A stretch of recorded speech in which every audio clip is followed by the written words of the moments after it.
അസ്സലാമലൈക്കും. വലൈക്കും അസ്സലാം വറഹ്മത്തുള്ളാഹി വബറകാതുഹു. ഞാൻ അന്നെ തന്നെ കാത്തിക്കണേ. അതെന്തിയേ?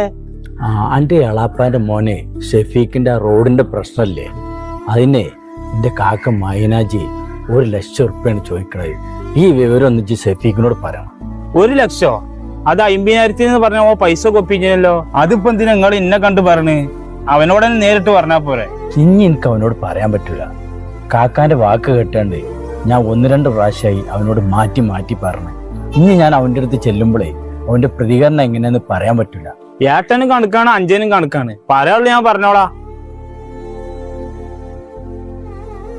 എന്താടാ?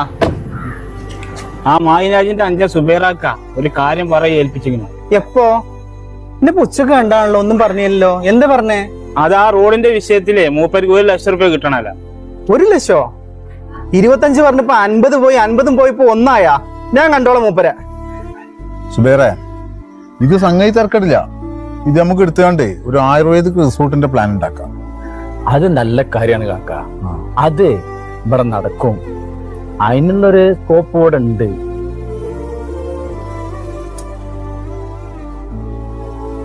ഞാനേ ബെറിന് കാക്ക. ഇജ്ജ് എവിടേക്കായി പോയിന്? ഞാൻ എപ്പോ വരാം. അഞ്ചൻ പാഞ്ഞാ? നിങ്ങൾ എന്ത് വർത്താനാണ് ഈ പറയണത്? എന്താ അന്റെ റോഡിന്റെ കാര്യാ? അതിപ്പോ ഇന്റെ മോളിന്റെ കാര്യത്തിൽ ഞാൻ എന്നല്ല പറയാ.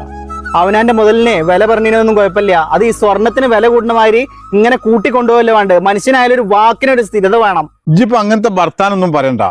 അനക്ക് റോഡ് വേണമെങ്കിൽ 1,00,000 ഉറുപ്പ്യാണ് തന്ന സ്ഥലം അങ്ങോട്ട് വിട്ടുതരാം. എന്തേ? ആദ്യം 25 പറഞ്ഞ് 25 50 ആക്കി, 50 1 ഇനി ഈ 1 തരാന്ന് പറയുമ്പോ നിങ്ങൾ എത്ര പറയാൻ കണ്ടിട്ടുണ്ടാവുക?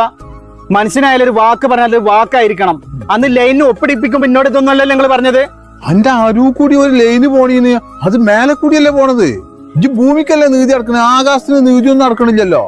അതിനില്ല ചെറിയ പൈസ കഴിഞ്ഞ് ഞാൻ എനിക്ക് റോഡ് വിട്ട് തന്നാല് ലക്ഷക്കണക്കിന് ഉറുപ്പ്യ എന്റെ മുതലിന് വില കൂടുക. 1,00,000 ഉറുപ്പ്യല്ലേ ഞാൻ ചോദിച്ചോളൂ. നിങ്ങളെ ഈ പൈസന്റെ ആക്രാന്തം ഈ ജന്മത്തിൽ തീരലുണ്ടാവില്ല. പക്ഷെ നിങ്ങളൊരു വാക്ക് കേട്ടിട്ടാണ് ഞാൻ ഇല്ലാത്ത പൈസ കൊടുത്ത് ഒരു സെക്കൻഡ് ഹാൻഡ് കാറ് വാങ്ങിയത്. സ്വന്തം വീട്ടുമുറ്റത്തൊക്കെ ഒരു കാറ് കയറി ചെല്ലാനുള്ള പൂതിയുണ്ട്. ഇനി എനിക്ക് നിങ്ങളെ റോഡ് വേണ്ട. ഒരു കാര്യം ഞാൻ പറഞ്ഞത്, നാളെ ഈ നേരമാകുമ്പോ ഈ കാർ നിങ്ങളെ മുറ്റത്തിട്ട് ഞാൻ കത്തിക്കും, നോക്കിക്കോ. പിന്നെ നാളെ മരിച്ചു ചെല്ലുമ്പോഴോ ഇതിനൊക്കെ ഈ കണക്ക് പറയേണ്ടി വരും. അവിടെ ഈ സ്വത്ത് മുതലും കമ്പനി ഒന്നും സഹായിക്കാണ്ടാവില്ല. അതും കൂടി ഓർമ്മ ഉണ്ടായിക്കോട്ടെ. മരിച്ചു പോകുമ്പോൾ 3 വർഷം തുണിയെ കൂടെ ഉണ്ടാവുള്ളൂ. നമ്മളെ കൊണ്ട് പറ്റാവുന്ന കാര്യങ്ങളും ചെയ്തു കൊടുക്കാമെന്നുള്ള നമ്മുടെ ഉത്തരവാദിത്വം.